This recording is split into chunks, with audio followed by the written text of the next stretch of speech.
have I got some news for you. We are about to try the most exciting thing that you will do in possibly the next 15 minutes. I mean, you are going to be so blown away by this, you won't be able to compare it to anything else you have done in the last 15 minutes. Well, I'm at least excited about it. Whether you are or not, that's totally up to you. But we are going to try diagramming sentences today. Now, diagramming sentences is not difficult. It is not rocket science. I have seen it done in the classroom with first graders, second graders. I have also seen it done like when I first learned how to diagram a sentence. I was in the seventh grade. My seventh grade teacher taught us how to do it. But you know what? I continued diagramming sentences so that whenever I was taking classes in my master's degree, we had to diagram sentences. So it's easy enough that for simple sentences, a first grader can do it, and it helps anyone to understand the grammar better on more complex things, even up to a much, much higher level. So, what we're going to do is start out with something very, very simple that anybody can do. So, we're going to choose a very simple sentence here. I got to move something. Let's see. We are going to start off with a sentence. Joshua ran. Oh, ran. Joshua ran. Okay. And of course, I don't want to forget my period here. Now, how do we diagram this? Now, when we diagram a sentence, this is how it's going to look. We make a line there, a line that goes side to side, and then we make another line that goes up and down. Okay. Now, the subject parts of the sentence, you know what a subject is. The subject parts of the sentence will go on the on the left side. The subject parts will go on the left side. And then the predicate parts, that's talking about what is the subject about? What's he doing? That's all part connected to the verb. That goes on the right-hand side. So we will start with, let me get a text box here. Joshua will go on the the left-hand side because he's the subject, and ran, that is the verb, and here that is the predicate. So we put Joshua ran, and guess what? We just diagrammed that very, very simple sentence. Now, we want to try to do something that's a little bit more complicated than that. So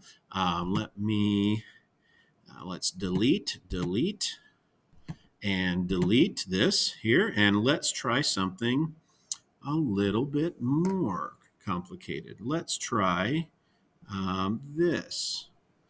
All right, the man hit the ball. Okay, here's one of our practice sentences. We have been using a sentence like this quite a bit in our practice. So let's do this. We start with the subject. The subject here is man. So we want to put here man. All right. And then we have our verb that is the first part of the predicate here. We put our verb right here, hit. Okay. And then what did the man hit? We know that what the man hit, the thing receiving the action, is the ball. Okay. So what do we do when we're diagramming that? Well, to make a direct object in a diagram, we make a little line, okay, that doesn't go through our side by side line, side to side line. It just comes at the top. It starts at the line and goes up, okay, and then we will put the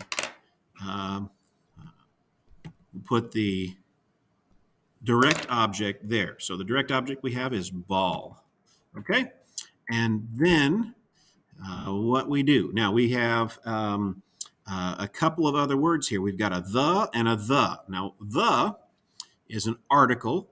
Articles are words like a, and the. There's only three of them: a, and the. A, of course, it tells us there's only one of something, or it tells us it's not definite. It's not that there's only one. It says that it's indeterminate. You don't. It's not any particular ball. It's the ball. Okay, it's or I'm sorry, a ball. It's just a ball. But that's definite. That's determined. That's okay. It's that ball. Okay, the ball. Um, anyway, there's a distinction there that's made by a or the, and an is just another way of saying a. It's just whenever we have uh, a word following it that starts with a vowel, we want to use an, and when we have one that starts with a consonant, we use a. Stuff we learned in kindergarten. Okay. So, what do we do with these articles? Well, articles are really just adjectives and they are modifiers. So, what we're going to do to modify a word with any kind of adjective, we draw a slanted line here and then we put the word on the slanted line. We have the. That's the word we meant. Okay. And we can. There we go. I want to. Ah.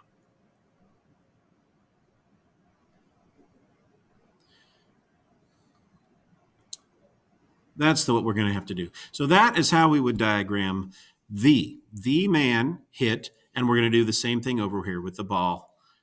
So we have ball. This is how we attach it with a slanted line because it's just another modifier. And we're going to put the. Okay? And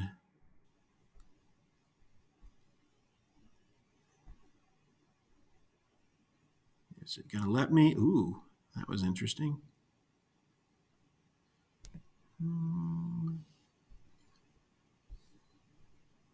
There we go. The. Okay, that is how we diagram that sentence. So again, we've got man. Man here is our subject. Then our verb is hit. And then our direct object is ball. And we have the and the. Both are modifying our these nouns here. So we've got, let's try one more. I'm gonna erase the tall man quickly ran the long race. Okay, so the tall man quickly ran the long race. How do we do this? So here's what we do. We start the same way we do with our other ones, and we draw our divider here, our quadrant, whatever you want to call it. Again, we have our subject noun is man, okay, and our verb here, our verb, it goes on the predicate side. The predicate side, it's the right hand side. It's the part that is connected to the verb, and our predicate is ran. So man ran. And now what do we do? What did he run? So we know what to do with that. We've already talked about a direct object. What did he run? He ran a race. So we make our line there and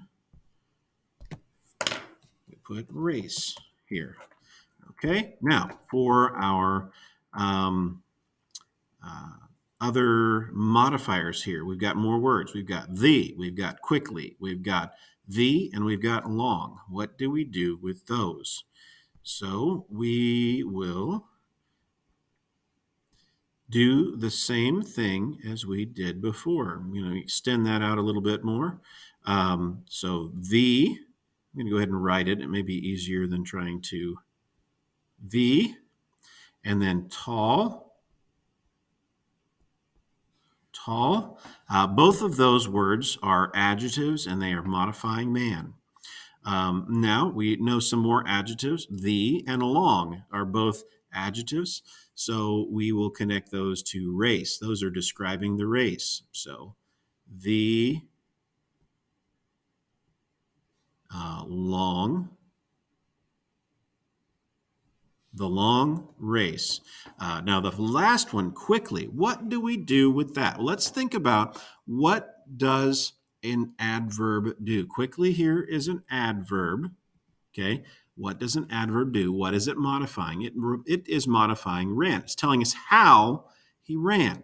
So he ran quickly. So what that's going to do is going to be a modifier just like the, tall, the, and long, except this one's connected to the verb because it's an adverb. So we'll go quickly. Let me back up.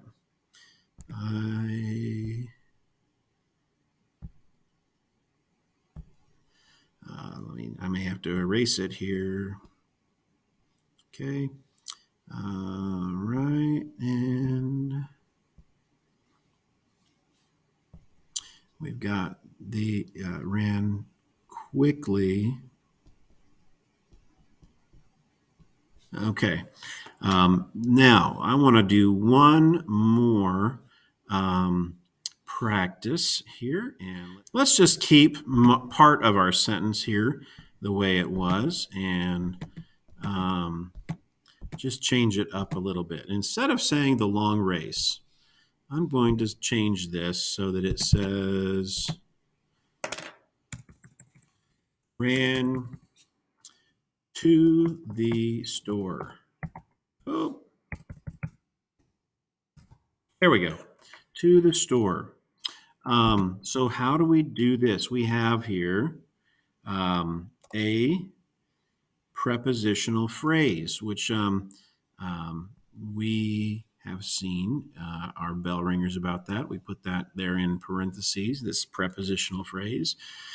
So how are we going to do this? So we start the way we always do.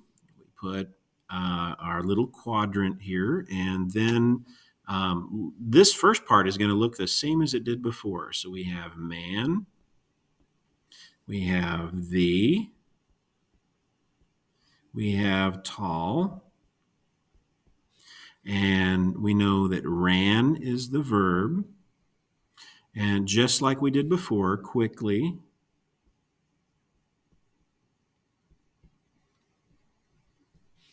And but here is where we have a difference.